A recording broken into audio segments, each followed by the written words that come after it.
उपस्थित भव्यात्मा आचार्य पूज्यपाद स्वामी शांति भक्ति लिखते हुए कहते हैं, ना स्नेहाचरणम प्रयान्ति भगवन पादद्वयम ते प्रजा हे तुस्तत्र विचित्र दुख निचिया संसार घोर अर्णवा। प्रश्न उठा कि लोग भगवान के चरणों में, भगवान के शरण में क्यों जाते? स्नेह के कारण,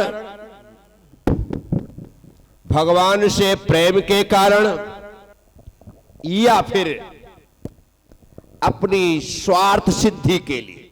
तो आचार्य पूज्यपाद स्वामी कहते हैं, ना स्नेहाचरणम प्रयान्ति भगवन।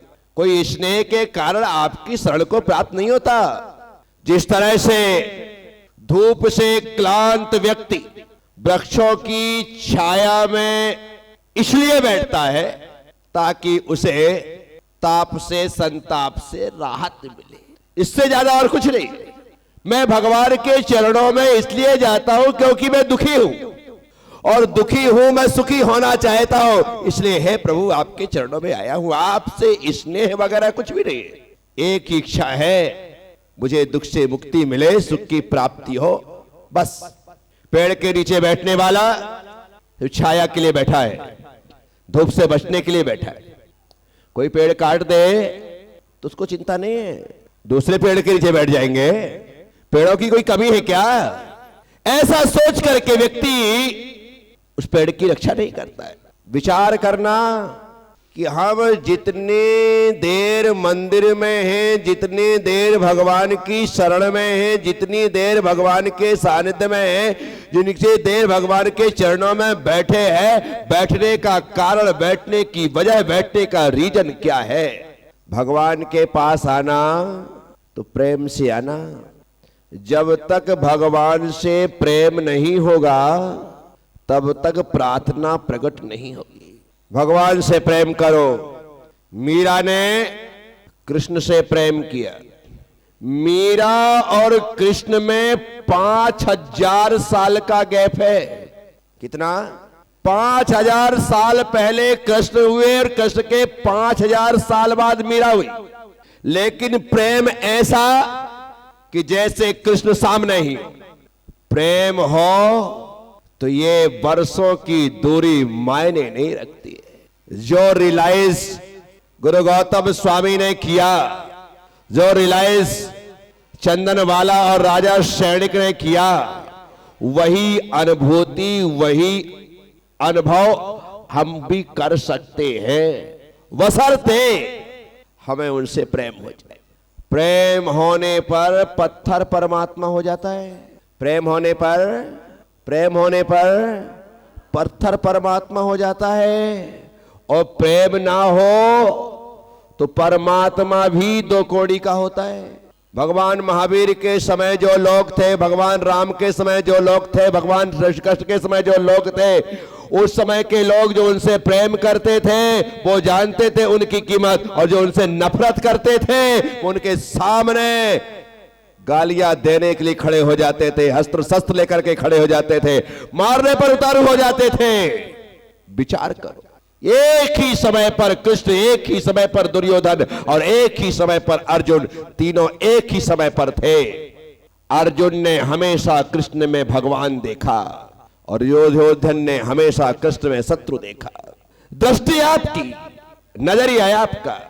परमात्मा से प्रेम करो, पत्थर भी बोलता हुआ नजर आएगा।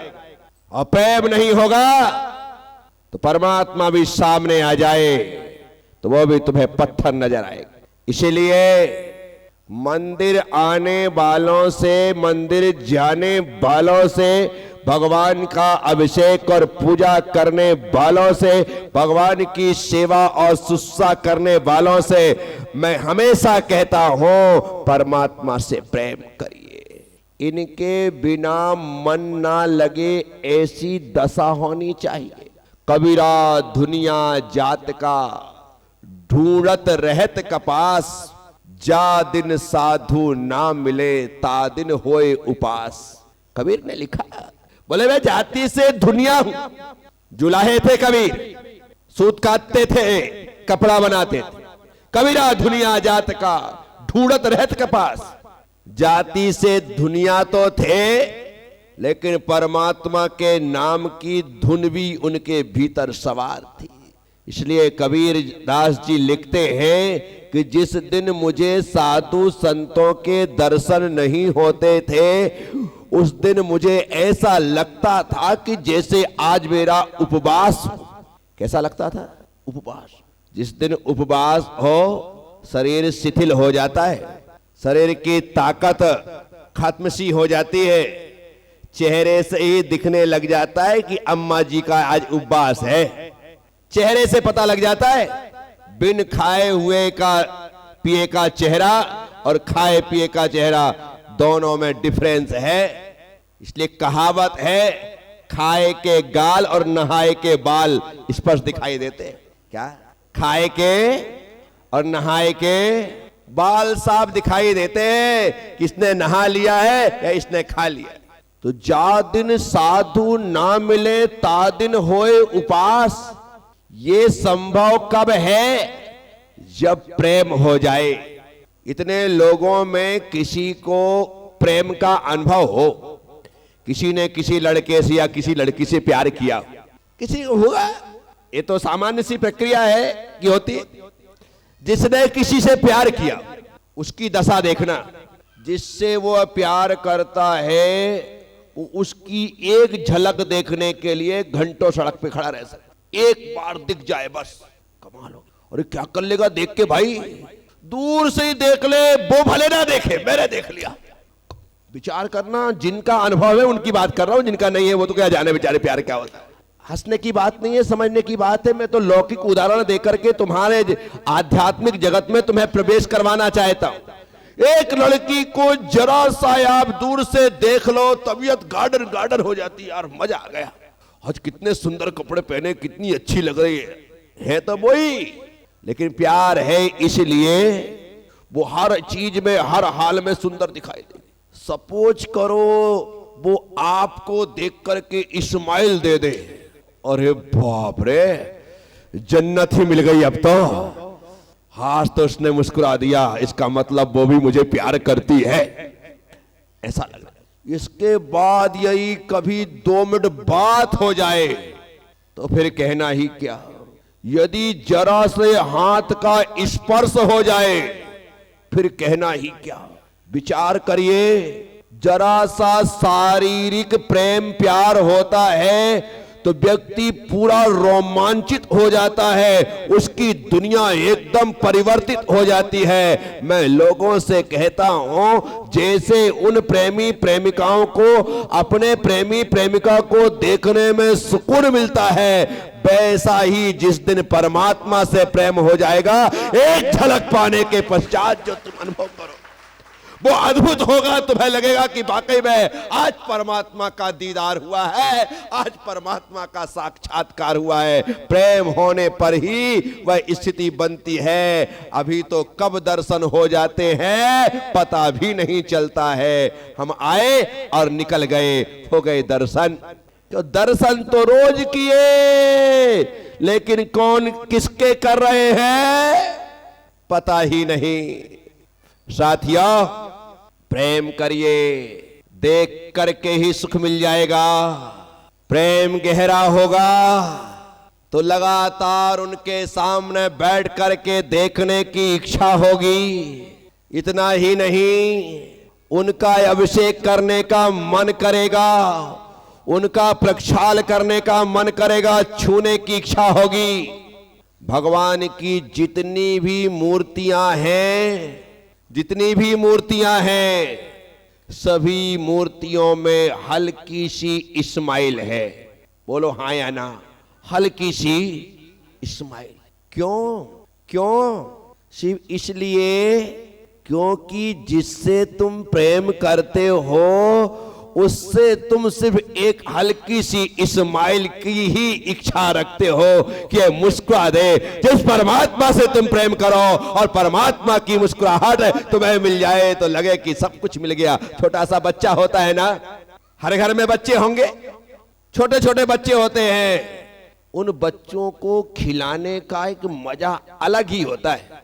और बच्चों को खिलाने वाला सिर्फ एक ही बात चाहता है कि मैं इसे खिला रहा हूं, ये मुझे देख करके मुस्कुराता रहे। क्या करता रहे?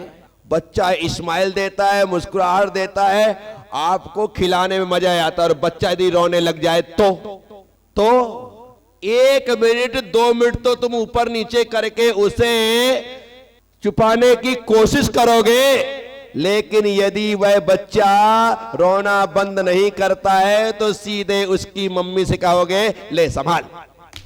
गजब हो गया। हंसते हुए बच्चों के साथ हम घंटों खेल सकते हैं और रोते हुए बच्चे को 2 मिनट में हम उसकी मां को पकड़ा देते हैं कि ले संभाल। समझ रहे हो? और बच्चा मां की गोद में जाकर के 2 मिनट में रोना बंद भी कर देता है। ये जितने छोटे छोटे बच्ची और बच्चियां बैठी है ना यहाँ पर, तुम सब छोटे हो कि बड़े हो गए? उम्र में भले तुम 50, 60, 70, 75, 80 के हो, लेकिन हो तो अभी।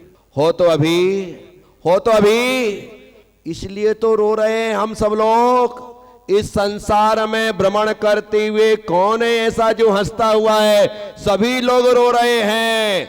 और रोते हुए बच्चे को छुपाने के लिए मां की गोद चाहिए, और रोते हुए हम सब बच्चों को छुपाने के लिए जिनवाणी मां की गोद चाहिए। जब जिनवाणी मां की गोद में हम आ जाएंगे तो हम रोने से बच जाएंगे, रोना बंद हो जाएगा। आना तो मां की गोद में पड़ेगा। किसकी गोद में?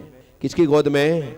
मां की गोद में। बस यही गोद ऐसी है जो सुकून देती है। क्या देती है?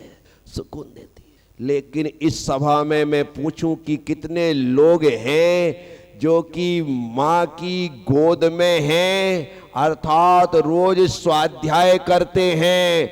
तो अभी यहां जो इतने सारे लोग सुनने को बैठे हैं ना, गिनती के हाथ उठेंगे। 8, 10, 15, 20 उठ गए तो कि हम रोज स्वाध्याय करते हैं। लोगों के मन में स्वाध्याय के प्रति रुचि नहीं है। इसका मतलब है मां से भी तुम्हें प्रेम, मां से भी तुम्हें प्रेम, पिता से तो है ही नहीं, मां से भी नहीं है। कैसे काम चलेगा? प्रेम करो, मुझे कहने की जरूरत नहीं पड़ेगी। जिसे प्रेम है ना, उसे माँ बाप को कहने की जरूरत नहीं पड़ती कि बेटा उसे देख या उससे मिल या उसको छुआ, कुछ कहने की जरूरत नहीं पड़ती है। अपने आप वो मौका ढूंढ करके बाहर निकल जाता है। जिस दिन भगवान से प्रेम हो जाएगा, तुमसे कहने की जरूरत नहीं पड़ेगी कि मंदिर जाए, अभिषेक कर, पूजा कर, स्वाध्याय कर, सामायिक कर, प्रतिक्रमण कर।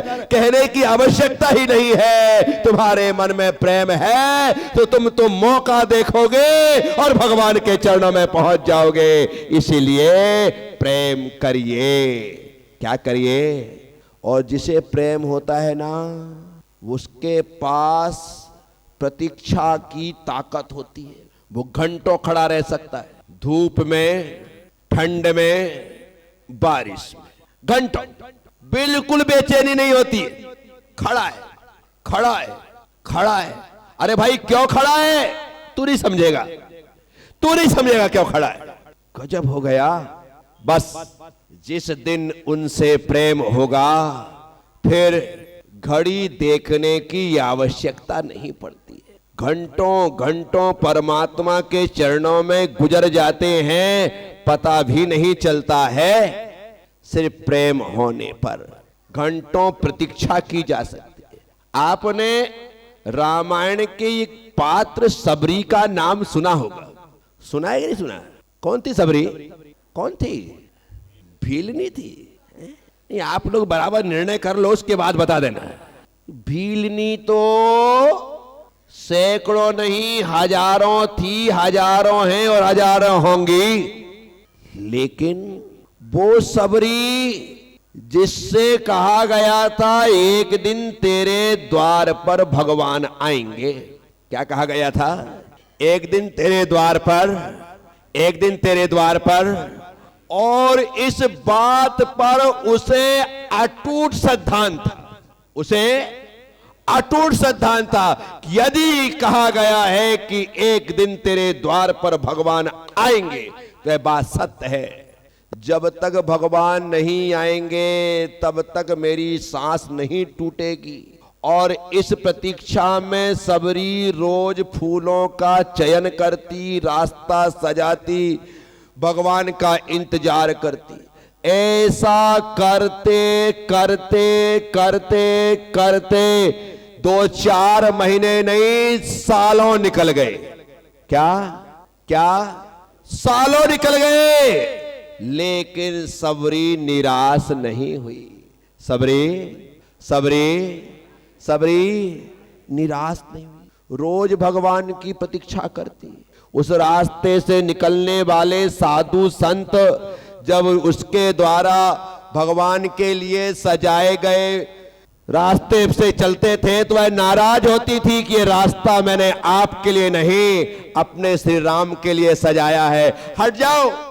एक दिन राम आकर के सबरी के द्वार पर खड़े हो गए।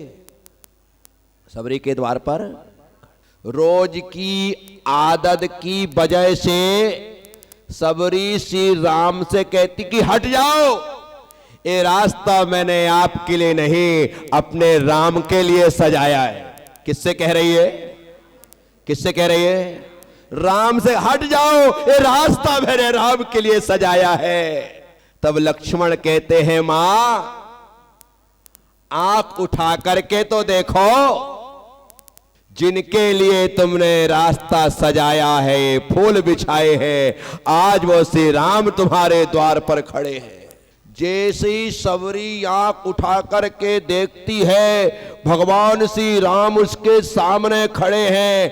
अब वह अकिंचन्य, उसके पास कुछ भी नहीं है कि वह पांव पखार सके। सबरी ने अपने दोनों हाथ आगे कर दिए। क्या कर दिए?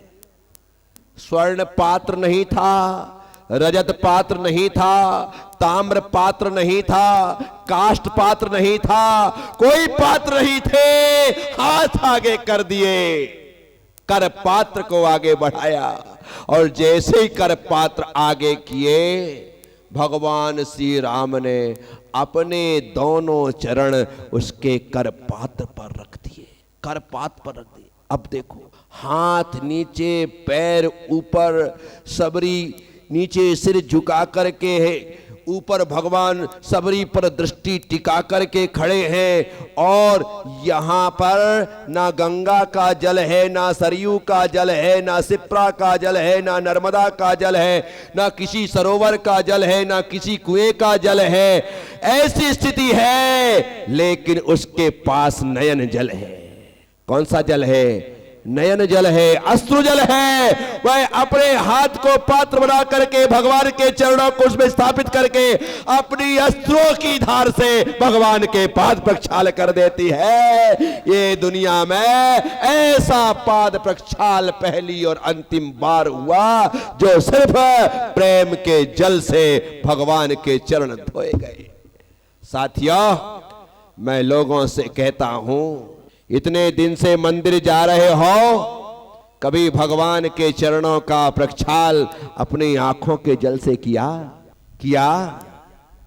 कि खाली कलश में जल लेकर के लुढ़का दिया और चलते बने हो गया अभिषेक? जिस दिन तुम्हारी आंखों के जल से भगवान के चरणों का प्रक्षालन होगा, समझना उसी दिन तुमने अभिषेक किया है। उसके पहले सिर्फ जल डालने की प्रक्रिया चल रही है। कभी तो भगवान के प्रेम में रहो। आपने नाम सुना होगा गुल्लिका अज्जी का, नाम सुना है? गुल्लिका अज्जी, जिसने गोमटेश्वर भगवान बाहुबली का प्रथम अभिषेक किया था। विचार करना, चामुंड राय बड़े बड़े विशाल कलशों में जल है, केसर है, दूध है, दही है, घी है, सब उत्तम उत्तम पदार्थ लेकर के खड़े हैं। भगवान के ऊपर वह जल डाला जा रहा है, वह दूध डाला जा रहा है, लेकिन नाभि के नीचे ना जल जा रहा है ना दूध, वहीं पर अभिषेक ही पूरा नहीं हो रहा है, क्योंकि चामुंड राय को इस बात का गुमान था कि मैंने मूर्ति बनवाई है, इसलिए पहला अभिषेक मैं करूंगा। और अभिषेक किया, अभिषेक नहीं हुआ। चामुंड राय को लगा कि मेरी भक्ति में कमी है, तो जितने राजा महाराजा वहां थे उनसे कहा कि आप करिए, लेकिन वे राजा महाराजा भी तन करके गए कि देख ना अभी जल डालेंगे और अभिषेक पूरा हो जाएगा। सबको अहंकार, अभिषेक नहीं हुआ। सेठ साहूकारों ने, श्रीमंतों ने, सबने अभिषेक किया, अभिषेक नहीं हुआ। एक बुढ़िया, एक छोटी सी लुटिया हाथ में लेकर के लाठी को टेकते हुए रास्ता ढूंढते हुए आगे बढ़ रही थी, कह रही थी भैया मुझे भी अभिषेक कर लेने दो, मुझे भी भगवान के अभिषेक का मौका दे दो, मुझे भी वह अवसर। चल चल हट यहां से, बड़ी आई अभिषेक करेगी। अरे तेरे जैसे 3600 आए भगवान पर अभिषेक किया, उनने तो अभिषेक किया नहीं, तेरी लुटिया से भगवान का अभिषेक हो जाएगा। भैया मुझे मौका दे दो, मुझे भी जल डाल लेने दो। चामुंड राय को पास खबर पहुंची। चामुंड राय ने कहा सबने किया है, मां को भी अभिषेक करने दो। वह बुढ़िया धीरे धीरे धीरे धीरे चढ़ते हुए ऊपर पहुंची। इतनी सी लुटिया, कितनी सी, इतने बड़े बड़े कलश से जल डाला गया और वो इतनी सी लुटिया लेकर, कलशिया लेकर के ऊपर चढ़ी और जाकर के भगवान बाहुबली के मस्तक के पास खड़े होकर के भगवान का ध्यान करते हुए जैसे ही उसने अपना कलश उल्टा किया, वह लुटिया लुढ़काई, भगवान का पूरा अभिषेक हो गया। एक बुढ़िया की लुटिया गजब कर गई, एक बुढ़िया की लुटिया हाँ गजब कर गई, हो गजब कर गई, एक बुढ़िया की लुटिया गजब कर गई, एक बुढ़िया की लुटिया। बुढ़िया की लुटिया ने कमाल नहीं किया, बुढ़िया के प्रेम ने कमाल किया। किसने किया? मैं आप सबसे कहता हूं भगवान के चरणों में प्रेम से भर करके ही आना, अहंकार लेकर के मत आना। उन कलशों में श्रद्धा का नीर हो, उन कलशों में किसी प्रकार का गुमान ना हो। अभी अभिषेक करने वाले लोगों की स्थिति देखना, जिस मंदिर में जो अभिषेक कर रहा है, जिस वेदी में जो अभिषेक कर रहा है, वह उस वेदी का ठेकेदार हो जाता है, उस वेदी का ठेकेदार, उस भगवान का मालिक हो जाए। मैं करूंगा पहले अभिषेक, कहा भैया तू कर ले मेरे बाप। ऐसी दशा हो गई है, देखना है आप। अरे मैं तो महिलाओं को देखता हूं, जेंट्सों को देखो, जो व्यक्ति यहां बैठ करके पूजा करता है उसके स्थान पर कोई बैठ के बता दे। पूजा तो छोड़ो, उसको चार ना सुना देना तो कहना उसका तेरी हिम्मत कैसे हुई मेरे स्थान पर पूजा करने की। अरे पूजा करना है कहीं भी बैठ के कर ले। नहीं, मैं यहां पर बैठती हूं, ये मेरा स्थान है, ये मेरी टेबल है, मेरी चौकी है, मेरी थाली यही लगी, तो खिसक। उसको जब तक ना खिसका दे तो उसका नाम भी क्षमावाई नहीं। मत बनिए भगवान के ठेकेदार। अभिषेक पहले करो या बाद में, पुण्य पूरा मिलने वाला है, कोई अंतर आने वाला नहीं है। अपितु होना यह चाहिए कि नए लोग आए तो उन्हें पहले बुलाओ, ताकि तुम्हारी वजह से उसे लगे कि आज तो आनंद आ गया, उन्होंने मुझे बुलाकर के अभिषेक करवाया, शांतधारा का कलश मुझे दिया, पूरी शांतधारा करवाई, अब तो मैं रोज ही जाऊंगा। ऐसा भाव होना चाहिए।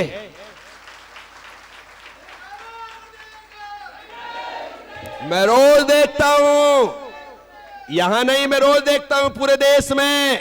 आज मुझे घूमते घूमते 1985 से बिहार कर रहा हूं। कब से? 1985 से 15 साल बोर, 24 साल 39 साल हो गए। मैं जहां जाता हूं ना, एक संचालक खड़ा होगा, चित्त अनावरण, दीप प्रज्वलन, श्रीफल भेंट आदि की बात आएगी और वो गिने चुने लोग समाज के फिक्स होते हैं, वे ही आकर के चित्त अनावरण करेंगे और वे ही आकर के साथ। राजमल जी साहब खूब वाले आए, अशोक जी कंठाली पधारे, कोमल चंद जी महासाब उपस्थित हों, महावीर जी खड़े हो जाए, बलवंत जी सामने आए। गिने चुने वही लोग होंगे, बाकी लोग तो सिर्फ ताली बजाने आते हैं। क्यों? समाज में जितने लोग हैं, कोई भी साधु संत हो, बारी बारी से हर बार 4-4 नए लोगों को अवसर मिले। अरे कभी तो उनकी भी फोटो वायरल हो, कभी उनको लगे कि हाँ भाई मैं भी दीप प्रज्वलित कर सकता हूं। क्या वही लोग करेंगे? अब राणा जी ने कल कर दिया। बुरा मत मानिएगा, मैं समाज की दुखती हुई रगों पर हाथ रखने वाला साधु हूं। ये सच्चाई है, आप करके देखिएगा। ऐसा करने पर समाज में जो सामंजस्य आएगा, समाज में जो सौहार्द बरतेगा, समाज में जो प्रेम बरसेगा, वह अद्वितीय होगा। आप करके देखो, खूब आनंद बरसता। महिलाएं आती है, 4 ग्रंथ जो हैं, 5 ग्रंथ जो है समाज की व्यवस्था के लिए, क्योंकि यहां पर उपस्थित होने पर इस साउंड वाले को देना पड़ता है, सबको पैसा लगता है, वो पैसा निकालना जरूरी। बिना पैसे के धर्म की प्रभावना नहीं होती। लेकिन 2 ग्रंथ 4 ग्रंथ ऐसे भी हों जो लोग बेचारे 2100-3100 ना दे सकते हों, लेकिन एक नियम ले सकते हों, वो नियम लेकर के शास्त्र बैठे कि हम कोई बात नहीं, हम उन्हें नहीं कर सकते, एक नियम लेकर के हम ग्रंथ भेंट करना चाहते हैं। उनको ऐसी खुशी होगी, तुम तो 2100 रुपए दे करके कल भूल जाओगे, लेकिन वो नियम लेकर के जिंदगी भर याद रखेगी कि मैंने उस दिन ये करने की जरूरत है। ऐसे से ही प्रेम पैदा होने वाला है। परमात्मा से प्रेम करो। हर व्यक्ति पैसे वाला नहीं होता, लेकिन हर व्यक्ति प्रेम वाला हो सकता है, क्योंकि पैसा तिजोरियों में होता है और प्रेम दिल में होता है। प्रेम दिल में होता है, वो यहां से प्रकट हो। अपने परमात्मा के लिए हर व्यक्ति श्रद्धा, एक आस्था, एक भक्ति लेकर के आता है। हर व्यक्ति चाहता है कि मैं गुरु चरण पखारूं, उसकी भावना होती, लेकिन पैसे से मात खाता। उसे लगता है काश मेरे पास भी कुछ होता तो मैं भी कर लेता। तो क्यों ना हम समाज में पैसा और प्रेम दोनों की व्यवस्था करें। पैसे से समाज की व्यवस्था हो और प्रेम से परमात्मा की निकटता मिले, बस ये करने की जरूरत है। मैं हमेशा सोचता हूं कि क्यों ना समाज में ऐसे आदर्श प्रस्तुत हों जो आसपास की समाज के लिए प्रेरणादायी बने, प्रेरणा स्रोत बने। क्या सुसनेर की समाज का क्या कहना? वहां पर तो भगवान की अभिषेक की बोली लगती है। ये पहली बोली पैसे से लगती है और दूसरी बोली माला से लगती है। पहली बोली में 1000, 2000, 5000, 10,000 देने वाले लेते हैं, और दूसरी बोली लगती है तो वहां पर होती है नमोकार मंत्र की 5 माला, नमोकार मंत्र की 10 माला, नमोकार मंत्र की 20 माला मैं फेरूंगा, और जो व्यक्ति सबसे ज्यादा माला की बोली लेता है उसे शांतधारा का अवसर मिल जाता है। अद्भुत समाज है। गुरु चरणों के प्रक्षाल की बात आती है तो पहली बोली उस पर चली जाती है, दूसरी बोली माला वाले ले लेते हैं कि मैं इतनी माला फेरूंगा। ऐसे आप देखिए तो सही, वे सभी लोग माला तो हर व्यक्ति फेर सकता है, ये दिल उस दिलवर के लिए समर्पित हो जाए। हम परमात्मा के प्रति पूरी तरह से समर्पित रहे, हमारे भीतर वो प्रेम की भावना बढ़ती चली जाए, बढ़ती चली जाए, बढ़ती चली जाए। अपने साधर्मी को देख करके मन प्रसन्न हो जाए, मन खुशियों से भर जाए, बस ये भावना होनी चाहिए। साथियों, मैं आप सब लोगों से बड़े ही अच्छे तरीके से मुखातिब होते हुए बस इतनी ही बात करता हूं कि परमात्मा से प्रेम करो। प्रेम करने पर तुम्हारी प्रार्थना सुनी जाएगी, सुनी जाएगी, सुनी जाएगी। बिना प्रेम के प्रार्थनाएं व्यर्थ होती हैं, कोई नहीं सुनता है। इसलिए प्रेम में तो जरा सा कुछ बोला जाए, बाप को बेटे से प्रेम होता है, इसलिए वो अपनी जीवन भर की कमाई अपने बेटे को दे देता है। भतीजे को देके बताए, है कोई ऐसा बाप, चाचा, जिसने अपनी सारी दौलत भतीजे को दे दी? नहीं नहीं नहीं, कोई नहीं मिलेगा। कहीं चले जाओ, बेटे के लिए सब कुछ दे देगा। बेटा बर्बाद कर दे तो भी दे देगा, कोई बात नहीं बेटा, और है और ले ले, तू हिम्मत मत हार कर। से प्रेम के कारण उससे प्रेम करोगे ना, भगवान का बेटा बनकर के भगवान के चरणों में जाना, वो 3 लोक का साम्राज्य तुम्हें प्रदान कर देगा, सब कुछ तुम्हारे लिए। पर बनो तो सही, बेटा बनकर के सेवा करना, तुम्हें फल ना मिले तो मुझसे। तो गुल्लिका अज्जी ने भगवान की भक्ति का फल पाया, सबरी ने प्रतीक्षा का फल पाया, भगवान उसके द्वार पर आए। आने के पश्चात अब देखो जंगल में रहती है, खाने के लिए खिलाने के लिए मेवा मिष्ठान नहीं है, और वह बेरी खिला देती, और वो भी चक चक के। अब लोग कहते हैं कि सबरी ने राम को जूठे बेर खिलाए, जो कहता है एकदम गलत कहता है। सबरी इतनी नादान नहीं थी कि वो जूठे बेर खिलाती। फिर क्या किया सबरी ने? ये तो रामायण में दिखाया गया, हमको सुनाया गया कि वो तो बेर चकती थी और राम को देती तो राम खाते थे। लक्ष्मण नाराज हुए, कहे मां ये आप क्या कर रही है? अरे बेर देना है तो आप सीधे सीधे दे दो, जूठी करके क्यों दे रही हो? तब सबरी ने लक्ष्मण से कहा कि मैं रघुकुल की रीति का पालन कर रही हूं, रघुकुल की परंपरा का पालन कर रही हूं। अब तो लक्ष्मण के क्रोध का ठिकाना ना रहा, एक तो जूठे बेर देना और दूसरा रघुकुल को बदनाम करना। हमारे रघुकुल में ऐसा कहां होता है? मैं बिल्कुल रघुकुल का पालन कर रही हूं, ऐसा सबरी ने कहा। तो लक्ष्मण ने कहा कैसे? तो सबरी ने कहा बताओ, तुम्हारे घर में भोजन बनता है? बोले बनता है। बनने के बाद भगवान को भोग लगाया जाता है? लगाया जाता है।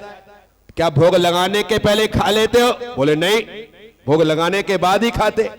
बोले बस रघुकुल में भगवान को भोग लगा करके भोजन ग्रहण किया जाता है, तो ये राम तो आज मेरे सामने आए हैं, लेकिन मेरा राम तो मेरी जिह्वा में निवास करता है। मैं सबसे पहले उसे भोग लगा रही हूं और फिर इन सामने बैठे हुए राम को दे रही हूं। मैं रघुकुल का पालन कर रही हूं। साथियों, ये सिर्फ प्रेम में ही संभव है। किसमें? सिर्फ प्रेम में ही। तो भगवान से प्रेम करिए, दिल से प्रेम करिए, मन से प्रेम करिए। लोग पागल कहे तो कहने देना, दुनिया की फिक्र करोगे तो कुछ नहीं कर सकोगे। और ये कैसा पागल है, बैठे ही बैठे ताली बजा रहा है, बजा रहा है। हाँ बजा रहे, ताली बजा रहे ना, हम और कुछ तो गलत काम तो नहीं कर रहे। भगवान की भक्ति में बैठ करके गा ही रहे हैं। भले हमारे पास स्वर ना हो, कंठ में स्वर होना जरूरी नहीं है। कंठ में स्वर होना, कंठ में स्वर होना, लेकिन हृदय में ईश्वर का होना जरूरी है। क्या? भक्तांबर स्तोत्र जो आचार्य मानतुंग स्वामी ने लिखा ना, लता जी ने जितने अच्छे तरीके से गाया, अनुराधा पोडवाल ने जितने अच्छे तरीके से भक्तांबर जी गाया, मेरी ख्याल से इतने अच्छे से आचार्य मानतुंग स्वामी ने नहीं गाया। नहीं गाया। कोई जरूरी थोड़ी कि उनके पास अनुराधा जी जैसा, लता जी जैसा स्वर रहा हो, कोई जरूरी नहीं। लता जी के पास स्वर हो सकता है, मानतुंग स्वामी के पास स्वर भले ना हो, लेकिन उनके हृदय में ईश्वर था। तो हमारे कंठ में स्वर नहीं, हमारे हृदय में ईश्वर का होना जरूरी है। जब हृदय में ईश्वर बस जाता है और उसके प्रेम में, प्यार में टूटे फूटे शब्दों में भी गाया जाता है, तो वह पुकार, वह प्रार्थना परमात्मा तक पहुंचती है। इसलिए मैं आप सबसे कहता हूं, परमात्मा से प्रेम करो, उससे प्रेम होगा, कल नहीं आज ही फल मिलेगा। आज छोटे बच्चों को मैंने देखा है, वो माँ से इतना लाड़ करते हैं, चारों तरफ घूमते हैं, लिपट जाते हैं, और जब माँ को लगता है कि बच्चा बहुत लाड़ कर रहा है तो माँ उसे अपने पाप लेती है, झप्पियाँ देती है, पप्पियाँ देती हैं, और जैसी झप्पी और पप्पी मिलती है, बच्चा कहता मम्मी आइसक्रीम। अरे बेटा, ये लाड़ प्यार आइसक्रीम के चक्कर में हो रहा था, क्योंकि बाहर घंटी की आवाज आ रही थी। माँ फटाफट उसको 5 रुपए, 10 रुपए, 2 रुपए जितने की आती है निकाल के देती है, और बच्चा फट से भागता है और आइसक्रीम खाए। बस लाड़ करो, परमात्मा का प्यार भी मिलेगा, और जो तुम चाहोगे वह संसार का सुख भी मिलेगा। इसलिए व्यक्ति को परमात्मा से प्रेम करना चाहिए। है।